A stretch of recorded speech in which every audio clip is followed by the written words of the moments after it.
So I had the idea of doing something a little different, doing kind of a little tour of my garden, which, as you can see, there's a lot growing in here. It's a big garden. Our weeds are growing exceptionally well, I must say. Yeah, weeds are something that are hard to stay on top of. I don't know if you've gardened before, but I have to be out here every day for just hours just to stay on top of this. They grow like 5 times as well as the plants. But we do have a lot of plants. I've been able to do a lot of different recipes, even a little canning with the help of a friend, and I've been fortunate to be able to donate a lot of my food to food pantry and to friends and family. So I'm very lucky that we've had that excess, with these vegetables. And so a little journey in my garden today. So a couple of reasons I'm here. One thing is that they say that the year after cancer treatment is one of the hardest years. I think I've mentioned this before. And the garden has been a place for me to kind of de-stress and relax. I mentioned the other day that contrast where people tell you that your cancer can come back anywhere at any time, but then they also tell you to relax and not be stressed out. There's talk about even like a possible connection between stress and cancer. I don't know, it's not really proven. So they definitely want you to relax, and the garden has been a great place for me to relax this year. It's a place also where I've thought of some of my writing.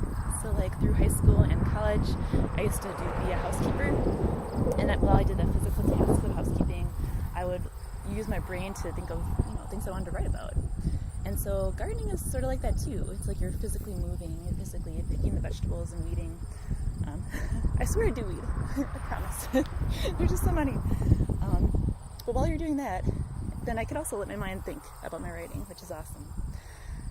And something really cool about gardening is something starts so small, and then with your own hand, it can grow, and with just nature running its course as well. So like this giant pumpkin plant, just everywhere, and you can see some green pumpkins on there too. And my plant is from just a seed, back at the end of May, so it's pretty cool to see this now in August growing. So large, it's going to be a little while yet till the pumpkins are ready, but very cool. At least I think it's pretty cool. Kind of have a wild sea of squash and similar plants over here. I feel like a little more toured.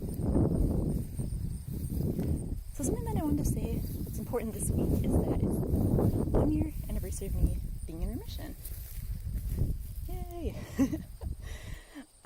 So I think remission really is like a second lease on life in so many ways, because you've been faced with your own mortality, and really it's just such a fearful diagnosis when you're diagnosed with cancer, no matter what stage it is.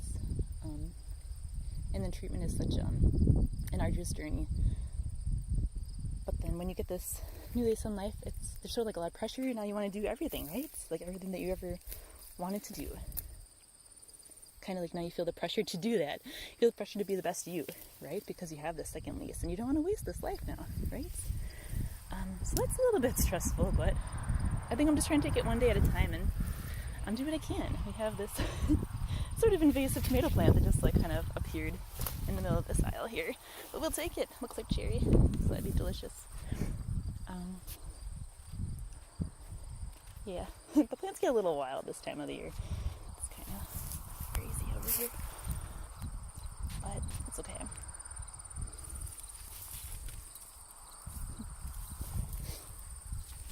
So one other thing that I wanted to talk about is someone had mentioned a while ago, I can't remember who it was, that said that I made cancer treatment look easy. And I just wanted to say that I apologize if that is the case. Cancer treatment was really, really hard for me, and I think it's very hard for everyone. I think maybe the reason it might have seemed easy is you're just like in survival mode, like you're kind of in shock a lot of time during treatment, so you maybe don't, you're just kind of not really totally conscious of what's happening. I guess you just have to go through it, right? To survive. Cayenne pepper. But basically, yeah, that's kind of what's happening. So there's that, and I think sometimes I've been known to not really share my feelings as much as maybe I should. I will in my writing, but sometimes I'm just not as comfortable sharing the personal details like out loud with people sometimes in conversations. So I might be nervous or shy to share if I am feeling like really stressed out, or I'm just like in a lot of pain from treatment. I might not want to share that. But I did have quite a bumpy road during treatment. I did okay. My vitals always stayed like pretty good. And now we're done, and now my vitals look really great. I'm doing really well. So there's that. But I do want to say that it is a bumpy road during treatment, and it's not easy. And it is a bumpy road after, and it's still not easy. There are days where I get a little bit stressed out, like I mentioned, just having this second lease in life, feeling that pressure. And also wanting to make sure that I do the things that I want to do now. And sometimes not feeling like I can't get to them or I can't achieve them. I found that to be a big source of stress this summer. So I can give you a couple examples. One is that the book that I wrote, right? The superhero girl with cancer. That I'm really proud of this story. I feel like it had a good blend of a lot of different things. And I wrote it with just like so much passion. For the joy of writing, but also just for the cancer community, like just wanting to be an inspiration to the women that I've seen as other survivors, as well as women that I haven't heard from or anything. And I just think that we need an audience, and we need a book about us that's empowering. So many books and movies that I've read, movies I've watched, and books that I've read. About cancer this year, because I've been a little obsessed. Everyone dies, and we don't need that. We need to have some inspiration here. We need to have characters who are realistic, who battle through this, and who are, kick-ass moms, who are teachers, like my character is. And I just think that it's kind of getting pushed aside by a lot of agents. It's like not what they're looking for, so it's just overlooked, I guess, is the impression that I get right now. And that might be biased because it's me, and I do think it's a really good piece of writing, but I gotta keep trying, right? So I gotta keep trying and not let that get me down. But that's one example. Another example is I really love a lot about my job, and I've told you about it.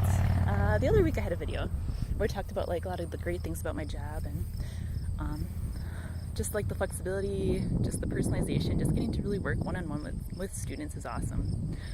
But I do really miss being in the classroom, and so I've been, for quite a while now, trying to find a way back into that part-time, in-person world, like I did with, I taught for a while at a university, doing part-time in the classroom for English, and that was awesome. And it's just been so hard to get back in. A lot of positions that are so similar to the position that I had a couple years ago are just gone. Now I guess the pandemic and economy, education is a little bit different right now. But so it's been tough to find positions, and then when I do find ones, even if I am overqualified or at least qualified, it's hard to hear back. I often won't even hear back at all. So it's been really disheartening, and that's been another source that's kind of bringing me down. But when I do have these moments that take me down,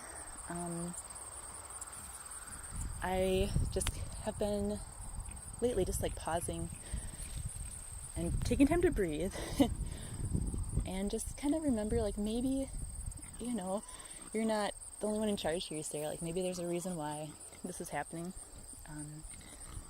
And so, like, for instance, maybe I'm not supposed to take on another job right now. Maybe I just need to relax and focus on my first job, right? Focus on my kids, my family, and my other things that are important in my life, Like, maybe I'm taking on too much again.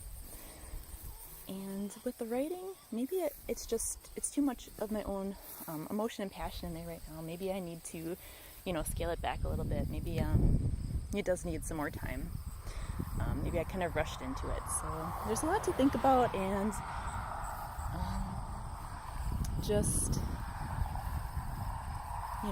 being out here in the garden is just one of those ways, I guess, to kind of digest it all and relax and kind of celebrate, I guess.